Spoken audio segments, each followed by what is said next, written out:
2026년 1월 26일 새벽기도에 오신 여러분을 주님의 이름으로 축복하고 환영합니다. 오늘 우리에게 주신 하나님의 말씀은 창세기 19장 1절부터 11절까지의 말씀입니다. 제가 가진 성경으로는 28쪽에 있습니다. 창세기 19장 1절부터 11절까지의 말씀인데요. 대표적으로 1절 말씀만 보도록 하겠습니다. 19장 1절입니다. 저녁 때에 그 두 천사가 소돔에 이르니 마침 롯이 소돔 성문에 앉아 있다가 그들을 보고 일어나 영접하고 땅에 엎드려 절하며. 19장은 소돔의 멸망을 말씀합니다. 멸망하면 참 무섭습니다. 마지막 때를 생각하지 않을 수 없습니다. 그러면 우리 하나님은 멸망하시는 하나님이신가? 우리 하나님은 멸망하기를 기뻐하시는가? 우리 하나님은 그렇지 않습니다. 오늘 본문의 말씀도 멸망에 초점이 맞춰져 있는 것이 아니라 오히려 그 멸망 가운데에 하나님의 백성을 구원하는 것에 초점이 맞춰져 있습니다. 어느 때이고 심판 중에서도 구원의 길이 열려 있다라는 사실을 우리에게 말씀합니다. 그 급박한 상황에서도 소돔과 그 소돔 고모라의 멸망에도 불구하고 그곳에 계속 안주하려고 하는 롯의 세속성, 그러나 그들을 구출하시려는 하나님의 인자를 말씀을 통해 보게 됩니다. 소돔 고모라의 멸망은 홍수 심판과 함께 최후 심판의 예표로 전해지지 않습니까? 그렇다면 소돔 고모라의 심판에 하나님께서 준비해 놓으신 구원의 방도는 무엇일까? 하나님은 홍수 심판 때, 즉 방주 때는 언약 안에 있는 자는 그가 누구이든지 구원을 얻는다라고 하셨습니다. 그러니까 방주에 들어가기만 하면 구원을 얻었습니다. 그런데 소돔의 시대, 그 유황불로 심판하실 때는 하나님이 우리에게 어떻게 구원의 방법을 주시는가? 이것이 왜 우리에게 중요하냐면 우리가 살아가는 이 오늘이 소돔 고모라 같은 시대이며 이런 말세를 살아가는 우리가 어떻게 구원을 얻을 수 있는가 하는 이야기가 담겨져 있기 때문입니다. 1절에 보면 우리가 같이 읽었던 그 1절의 말씀을 보면 시작이 저녁 때입니다. 저녁 때에 그 두 천사가 소돔에 이릅니다. 마침 롯이 소돔 성문 앞에 앉아 있다가, 그러니까 롯이 지금 어디에 앉아 있습니까? 롯은 저녁 때 소돔 성문에 앉아 있습니다. 성문에 앉아 있다는 것은 이 세상에 뿌리 내려 있는 세속적인 삶을 의미하는 그러한 말씀입니다. 후에 롯이 사위들에게 멸망을 예고할 때 그들이 농담으로 여겼다라는 말씀이 내일 본문 가운데 나오는데, 물론 그 사위의 영적인 무지에도 있지만 그보다 사실 롯의 신앙생활이 그렇게 존경받을 만한 모습이 아니었다라는 것도 말씀하고 있습니다. 왜냐하면 그의 시간이 1절의 시작인 것처럼 낮이 아닙니다. 저녁 때입니다. 그는 지금 저녁, 날이 저무는 때를 살아가고 있습니다. 날이 저무는 때, 어둠입니다. 어둠이라는 것이 있습니까? 어둠이라는 것은 하나님이 창조하지 않으셨습니다. 본래 없었습니다. 빛이 있을 때 어둠이 존재하는 것처럼 여겨집니다. 왜냐하면 창세기 1장을 보면 하나님이 빛을 창조하십니다. 그러니 그 빛이 있으니 하나님께서 그 빛과 어둠을 나누십니다. 하나님이 어둠을 창조하지 않으셨습니다. 그런데 우리가 어둠이 있다라고 생각합니다. 그러면 왜 어둠이 있는가? 빛이 없기 때문에 어둠이 있습니다. 빛이 있으면 어둠이 사라지는 겁니다. 어둠이란 빛이 비치지 않은 상태입니다. 하나님은 우리에게 빛을 주셨습니다. 그리고 그 빛이 내 안에서 역사하십니다.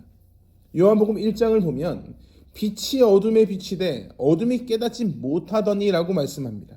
이것은 하나님이 역사하시면 어둠은 어떠한 저항도 하지 못하고 사라진다라는 것을 내포하고 있습니다. 세상의 어둠이라는 것은 그곳에 빛이 없기 때문입니다. 빛이 멈춘 자리를 우리는 어둠이라고 부릅니다. 그러나 그곳에 여러분이 빛으로 나아갈 수 있도록 하나님께서 그 빛을 여러분에게 허락하셨습니다. 그래서 여러분 주변에는 어둠이 없습니다. 지금 소돔이 어떤가? 소돔은 매우 타락한 상황 가운데 있습니다. 빛을 잃어버렸습니다. 18장에 등장한 세 천사 중에 두 천사가 소돔에 이릅니다. 18장에 아브라함이 있던 마므레 상수리 숲을 근처에 나타났던 천사가 급하게 소돔으로 장소를 옮겼습니다. 그만큼 이들은 급하게 사명을 감당하고 있습니다. 왜냐하면 소돔이 급하게 사명을 감당해야 되는 곳이기 때문입니다. 소돔은 성적으로 매우 타락해 있습니다. 그 타락한 것이 굉장히 심각합니다. 롯이 천사들을 영접하고 그리고 자신의 집에 쉬라고 간청을 합니다. 그러자 천사들이 돌아섭니다. 그런데 롯의 집에 지금 어떠한 일이 일어납니까? 소돔 사람들이 그 집을 에워쌉니다.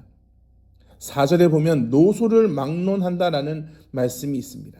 이 말은 젊은 사람, 노인이고 할 것 없이 모든 남자가 몰려와서 그 집을 둘러쌌다라는 말씀입니다. 왜 그럴까?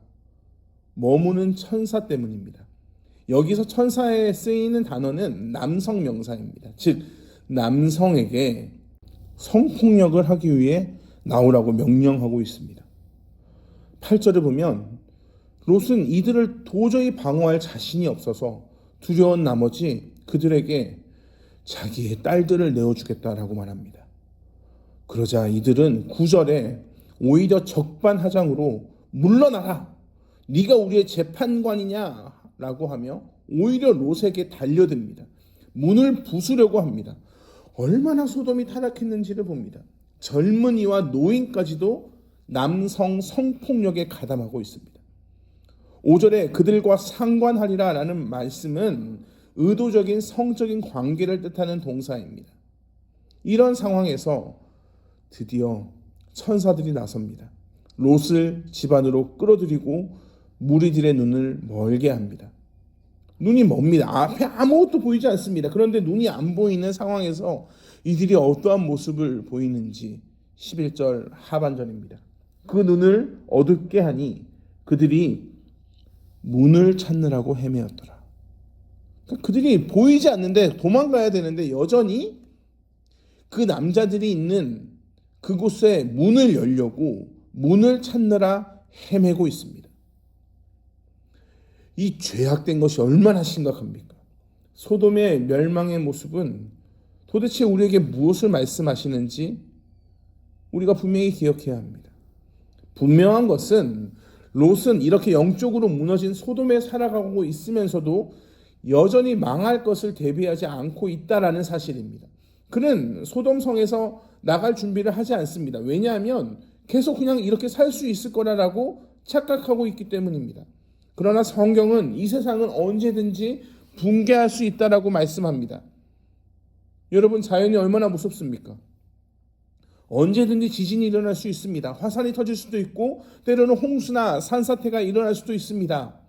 확실하고 불변한 것이 어디에 있습니까? 오직 하나님의 말씀 말고는 없습니다. 소돔은 그것을 우리에게 확실하게 보여줍니다. 그런데 그런 가운데 하나님이 롯을 어떻게 건지시는가? 천사를 보내시고 그를 건지십니다.